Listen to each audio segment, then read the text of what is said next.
நம்ம ஹிப்ஹாப் தமிழ் ஆதி அவர்கள் கதை எழுதி திரைக்கதையை உருவாக்கி வசனங்களை வரிகளாக்கி இசை பின்னணி இசை பாடல் வரிகள் தயாரிப்பு இயக்கம் கடைசி அவரை ஹீரோ நடிச்சு வந்திருந்த படம் தான் கடைசி உலக போர். இந்த படமும் லப்பர் பந்து படமும் ஒரே நாள் தான் ரிலீஸ் ஆகியிருந்தது. முதல் நாள் சாயங்காலம் லப்பர் பந்து, ரெண்டாவது நாள் சாயங்காலம் அந்த கடைசி உலக ஒரு படத்தை பார்த்துட்டு வந்து மூணாவது நாள் காலையில் எழுந்து யோசிக்கிறேன், என்னால யோசிக்க முடியல.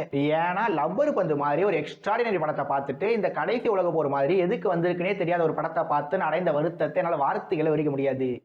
ஏன்னா இந்த படத்துல கதை எங்க இருக்கு, திரைக்கதை எங்க இருக்கு, மேசைய முருகு படத்தை எடுத்த ஆதி எங்க இருக்காருன்னு இந்த படத்துல இருந்து நம்மளுக்கு எழுந்திருக்க கேள்விகளுக்கும் தேடல்களுக்கும் கடைசி விடை மட்டும் கிடைக்கவே இல்லை. பட் புலிப்பாண்டி, அரசியல்வாதி அனேகா, ரெவல்யூஷன் ஸ்டார் ரிஷிகாந்த், ரிப்பப்ளிக்னு இவங்க சொன்ன எல்லாத்தையுமே நான் தாங்கிக்கிட்டேன். ஆனா சட்ட போடாத நம்ம நம்பி நடராஜ் அவர்கள் வாய்ஸ் ஓவர்ன்ற பேர்ல ஒரு வேலை பார்த்திருந்தாரு பாருங்க. அதெல்லாம் பார்க்கும்போது மைண்ட் வைஸ் என்ன தெரியுமா, சதுரங்க வேட்டை சரிந்து போன கிங் மேக்கர் கோட்டை.